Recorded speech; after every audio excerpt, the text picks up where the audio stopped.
So the way I got there was actually I was serving at a church part time. It was the first church my wife and I were serving at, and I was trying to do everything in student ministry. There was this guy who wanted to learn guitar, so I was like, "Hey man, come meet with me on Wednesdays, and when I'm practicing for Wednesday nights, I'll teach you then." Well, he got good, so good that I was like, "Well, you can play now." And then someone wanted to play keys, and then I didn't know much about keys, but someone else did, and that person learned. Before you know it, a student band kind of formed, and then I find myself in the back of the room, and I'm like, oh, this is interesting. And I'm on the computer, and then there's this other kid who's interested in the computer, and I'm like, well, yeah, man, this is how you make the slides work, which is PowerPoint at that point. He took over, and then I remember showing up on Wednesday night being like, yo, this thing's kind of running by teenagers. That's wild.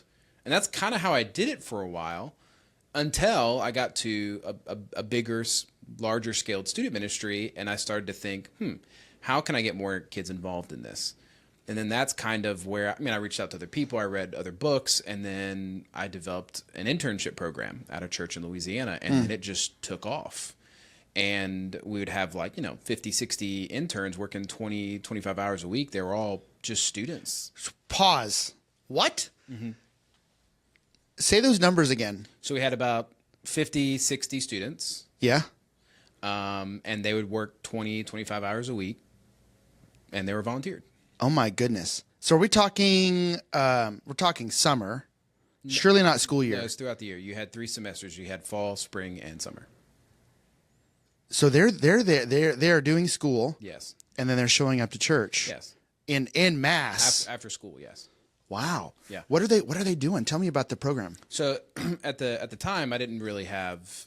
We had a big student ministry, but I didn't have very much staff. It was me and another person. We had well over 300 students. And what ended up happening is I kind of operated under this belief that, and it's someone else's. I got to believe this is someone else's quote because it just sounds too good, which is give a student something meaningful and they'll be more engaged in their relationship with God. Yeah. So I was kind of operating under that kind of thinking, and I was like, okay, what can I give to them that's meaningful?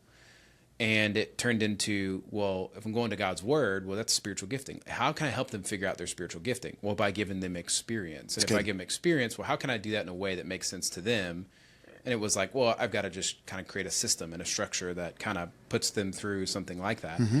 And so I read this book called The Leadership Pipeline, some industry book that was had nothing to do with student ministry. Right. And this book talked about how to build a pipeline of leaders in your company. And I thought, well, I could probably apply that to student ministry. I just have to tailor it in a way that is safe and all this kind of stuff. Well, at first it kind of got crazy and big, and I was like, okay, we need to scale this back because this is hard for me to manage all these people working all this time, and they were doing too much. But what they were doing was anything and everything that a church member would do on a Sunday. So preach, teach, lead worship, do the tech booth, greeting, games, set up chairs, stack chairs, you name it. Anything that an adult could do, a teenager could do. And then what I kind of envisioned was, what would it look like if when a new kid showed up to our ministry and they saw people who looked like them and that was their age, but they were running the ministry?